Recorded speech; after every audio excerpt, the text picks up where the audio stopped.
Yes, come in.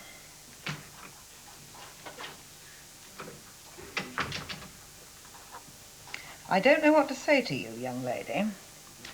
There I am, going about my business. I open a door, and there you are. Or should we say, there you are, and there he is. I'm sorry. This is not a school or a prison. It's a house where troubled people come to rest their minds and, hopefully, go back into society mended. I am here simply to keep an eye on that process, not to rule it or pressurize it, but to guard it from going off the beaten track. You and Mr. Carter went right off the beaten track last night, didn't you? I'm sorry. In fact, it could be said you leapt off and ran amok in pastures forbidden. Sorry. Now, I don't mind people going to bed together. They can cohabit in a grow bag if they wish. But I cannot allow willy-nilly sex in this house. An unfortunate choice of phrase, perhaps. But if I do, very soon you'll all be putting red lights in your windows, and we'll have Millie parading up and down by the front gate with flashing neon signs and all her bits. It won't happen again. I mean, ever again, anywhere. I'm not suggesting you both get neutered. I am a woman of the world, you know. Mr. Gillespie and I. It wasn't important. It was physical. I did notice that, yes. Lust, if you like. Look, one thing I have learned. Nobody actually loves me, okay? Nobody wants to live with me. Well, it's not surprising, is it? The 3 men you married ended up in the casualty ward of the General Hospital. Well, yes, I told you that's because they didn't care about me.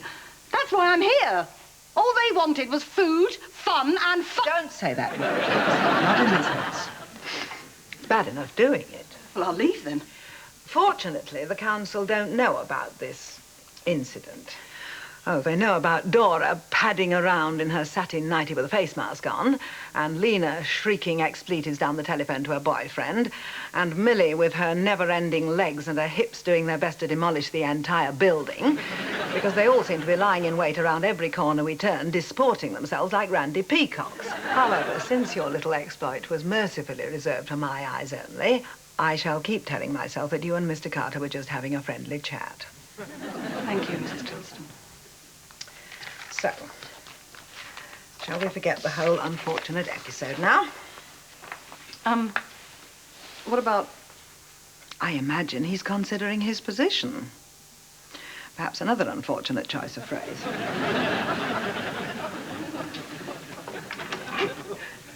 Do you know, I saw in the garden this morning a little yellow flower. It was growing in the wall. No soil, no water, bursting its way through the cement. Just glad to be there.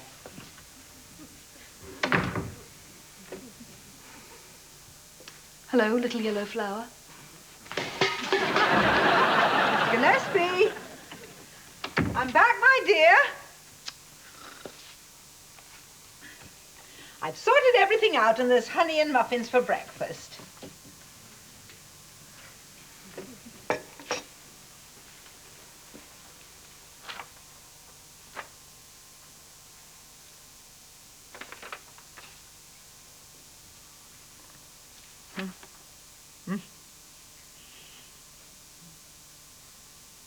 No. It really is super of you to come and see me, Mummy. Why don't you come inside? No, thank you.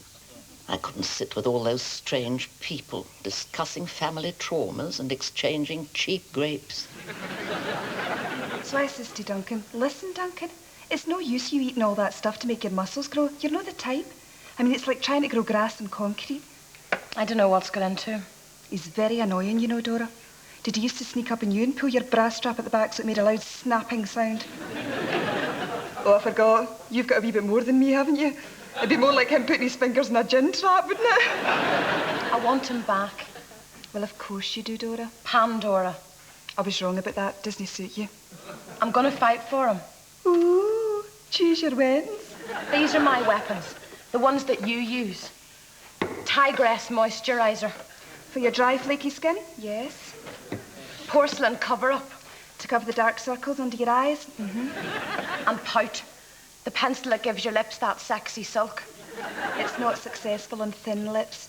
You'd need a collagen injection. Give it something to work on. Look, I knew you before all your makeup. If you can work a miracle, then so can I. So, that's your face sorted out. What will we do with the rest of you? They do feed you here, I suppose. Oh, yes. I eat a lot. Yes, I can imagine. Irradiated rubbish, hermetically sealed in a dreadful little plastic bag, boiled in a pan and emptied over coagulated chips. Is that one of them? Yes, that's Dora. What a common name. Your mother was saying you've got a new boyfriend. Oh, that, yes, we finished. What do you mean, finished? What do you think she means? Finished. The end. No more. Exit. Gone. We just fancied each other, that's all. You mean it was physical? She's just told you what it was. They fancied each other. Meaning physical. So I was right then. You're never bloody right. When have you ever been right? I was right yesterday, Conrad, when I told you that car was coming. You could have been dead. Well, I'm not, am I? No. Let's talk about something else, shall we? How's the garden coming along? Are you unhappy, Chauncey? What's that got to do with the garden? She said, let's talk about the garden. I don't want to discuss the garden. I put the stuff on to get rid of the ants. Yeah, she got rid of everything. Flowers, trees, birds. Next door's cat. That's a bit of an exaggeration, Conrad. I saw the cat this morning. It was jumping over the wall.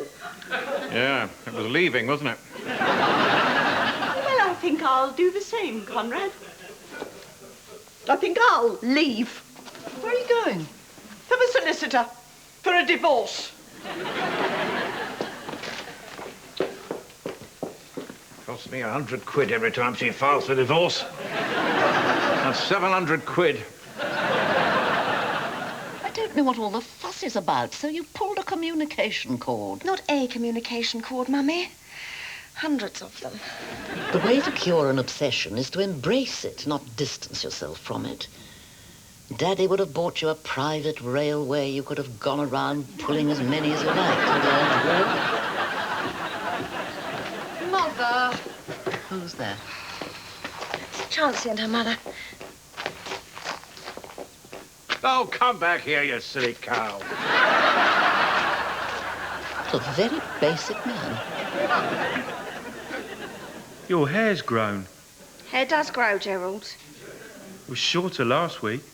I had it tied back, Gerald. There wasn't enough of it to tie back. Then it must be the vitamins. What vitamins? The vitamins I take to make my hair grow. If they're selling vitamins that make hair grow 8 inches in a week, how comes I'm going bald? You're a man, Gerald. You've got different hormones. It's very disturbing, all this. How do I know it's not happening to the rest of your body? Because if it was, I'd be disturbed too. It's like a horror film. I could come in here and find you covered in hair, crouching on that chair with a bunch of bananas in your hand. All right, so I've had extensions. So bloody what? Extensions. What are they? They're bits of hair to make your own hair longer. You used to have a little hair on your chin. Where is it? Plucked it, Gerald. Plucked it? I'm a woman, Gerald, not a bloody primate. A little blonde strand it was, glistening in the sun. That's murder, that is. What about you shaving? That machete-like device massacring all those helpless little bristles every morning. That's been a man, isn't it? I mean, look at me. No makeup, no night cream, no extensions. Everything as nature intended. You are not natural anymore. When I married you, you had short brown hair and a space between your teeth. When I married you, Gerald, I had short brown hair and a space between my ears. What do you mean? Oh, do come home, darling. We all miss you so much. And you're developing a common accent. I told you, Mummy, I'm happy here. Millie? Get stuck, Gerald. That's Millie and her husband, Gerald. Does she always walk like that? She's in the process of rediscovering herself. She makes me feel seasick just watching her.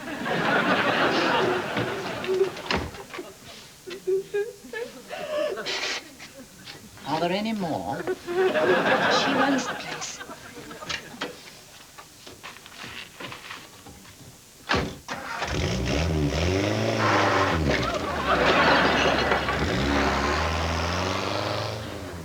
Do they all cry a lot? They're depressed. Oh, I see. Are you the only happy one here, then? We're all happy, in our way. What I mean by happy is we're happy to be with people who are unhappy, like ourselves. So was that all she said? No, she started prattling on about a little yellow flower bursting through the cement. Didn't she mention Daniel? Yes, she mentioned him. Oh, you're pretending it doesn't matter, aren't you? I can tell by your face.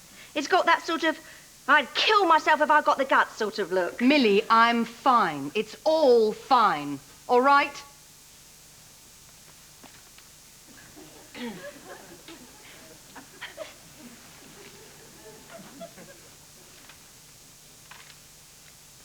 How's your mother? Well, it was all a bit embarrassing, actually. I mean, I had spent ages on the phone telling her how adorable everybody was and how happy a place it is. And first of all, out stomps Dora, looking absolutely furious. It was my so-called friend, April. Not only does she pinch my boyfriend, but she practically tells me that I'm ugly. Well, I'm not, am I? You're really, really nice now. Well, at least I don't need a blow lamp to get my makeup off. Then out comes Chance's mother, tight-lipped, followed by her father, who was anything but. And then there was you. It was Gerald. He can't cope with my extensions. I mean, I didn't freak out when he started wearing lifts, did I? One minute I was on eye level with his forehead. Next minute I was having a very close relationship with his Adam's apple.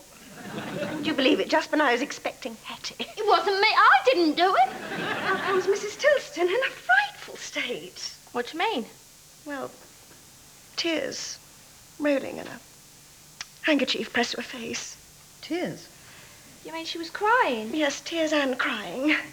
You know, the way it usually is. Well, I've never seen her that upset before, have you? You didn't bollock her, did you? No, I did not. She was doing the reprimanding, not me. Well, has she come back? Does anybody know? Did she go in her car? She made Concord look like a paper aeroplane. We better check if she's in. Supposing she wants it to be private, I mean, she and Mr. Gillespie might have had a thundering row. He hasn't got the stamina to have a thundering row. They might be making up. He hasn't got the stamina for that, either. Should we go look on the door and find out? Supposing they're, you know, doing something personal. Then we'll be quits, won't we?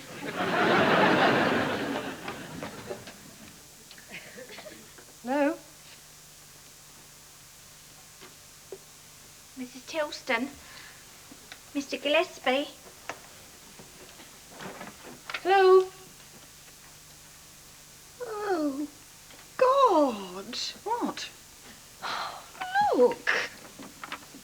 My very dearest, I'm sorry, but I must leave you. Perhaps it is all the years of being alone. The habit is to move on. The restlessness seems insurmountable. Please forgive me. A.G. The bastard. They're all bastards. Including your Daniel? Including my Daniel. Oh, but I thought it was heavenly. Well, that's all they want, isn't it? The heavenly bits. Well, you can't blame him. When Mrs. T comes in through the door, the heavenly bits go out through the window. Lily's right. I mean, not everyone has a memo delivered to them while they're having sex. Yeah, well, I suppose he did ruffle my hair before he left. Lucky, lucky me. Oh, I think that's rather sweet. Don't argue. He's a bastard. No, he's not. Okay, he's a lovely fella. I didn't say that. Okay, he's a lovely bastard. So what do we do now? Sad, isn't it, this flat? Sort of alone. My room downstairs isn't a bundle of laughs. But we're young, aren't we? We have time. Our time's gone. Well, at least you got an explanatory note. All I got was April. Come on, let's get out of here.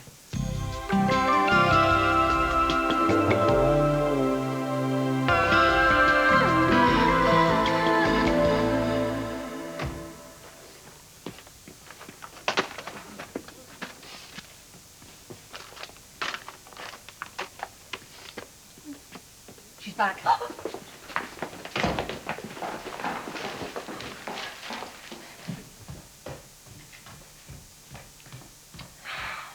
gone straight upstairs. She's still upset. Oh, God.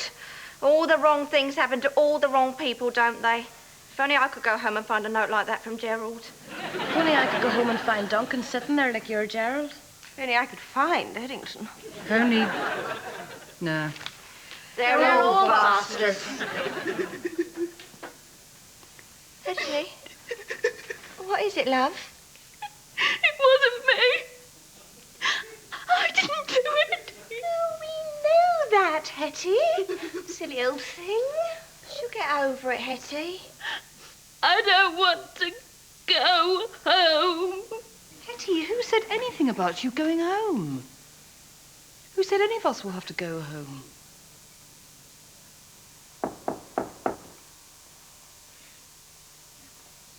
Would you do me a great favour and let it be him? Come in.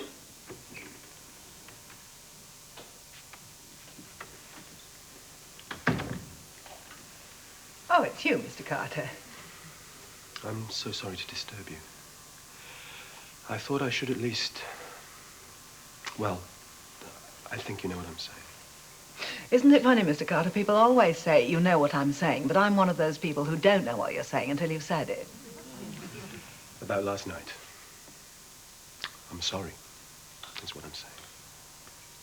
Which part of last night? The part where I found you in bed with one of my charges, or the part where I couldn't sleep?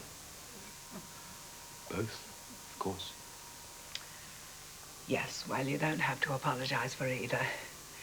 Why shouldn't people go to bed together? And I didn't sleep because... Isn't this a bright little room? When my parents were alive, it was a junk room, but even the junk always looked sunlit somehow. It wasn't a sudden thing. We had been... Gazing at each other like animals engaged in a pre-mating dance, yes, I know. There was something special. I wouldn't want you to think it was anything cheap. No, I'm sure it was an entwining of the souls. Anyway, you're a woman I have a great deal of admiration for, Mrs. Tilston. And I hope you'll put my behavior down to, well, life, I suppose. Oh, yes, Mr. Carter. Life is to blame for everything. After all, when we're dead, we can't do anything, can we? He's gone, you know. Mr. Gillespie's gone. I'm so sorry.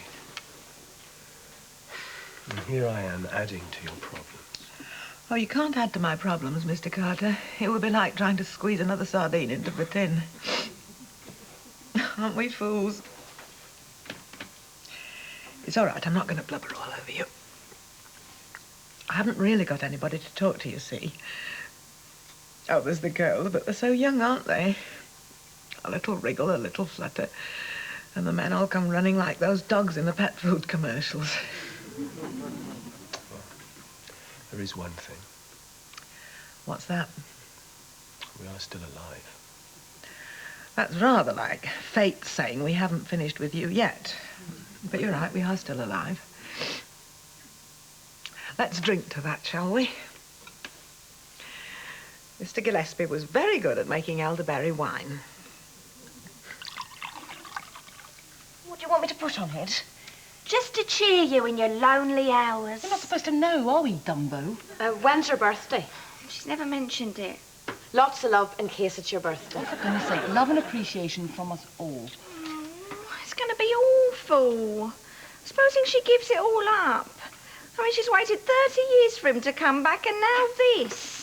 I feel awful because when the council came round to inspect the place, I was on the phone in the hall giving Eddington a tempestuous bollocking. Well, none of us were very helpful, were we?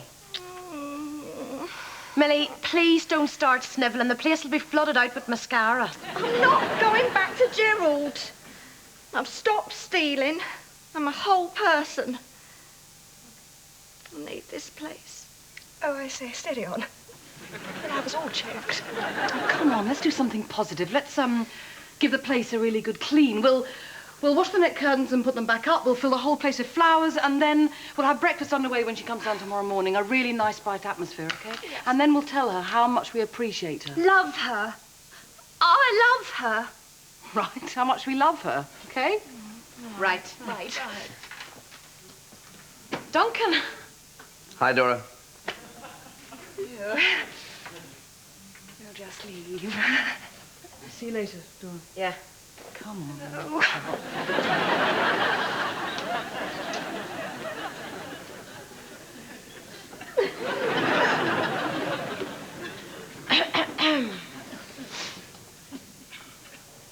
You look good, darling.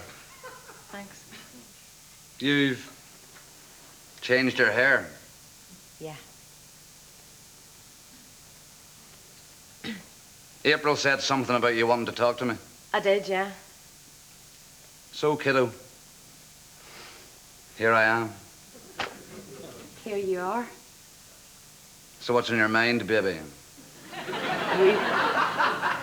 Yeah, well, I gave you some good times, didn't I?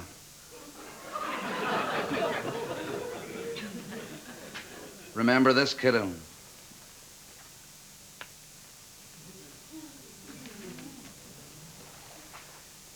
Remember this, kiddo.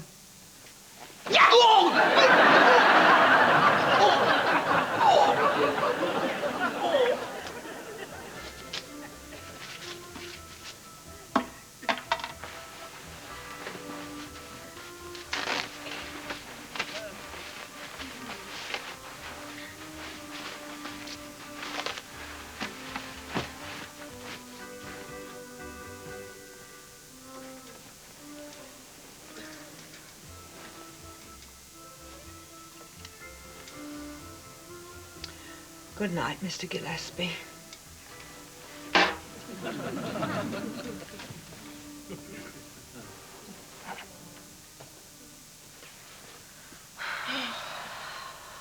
She's not coming. Oh, shut up, Millie, will you? You get stretch marks around your gob. I phoned Eddington, by the way. Oh, good. What happened? Darling, he said. Piss off, I said. Hey. How'd it go with Duncan, Dora? Well, he kissed me. Hard.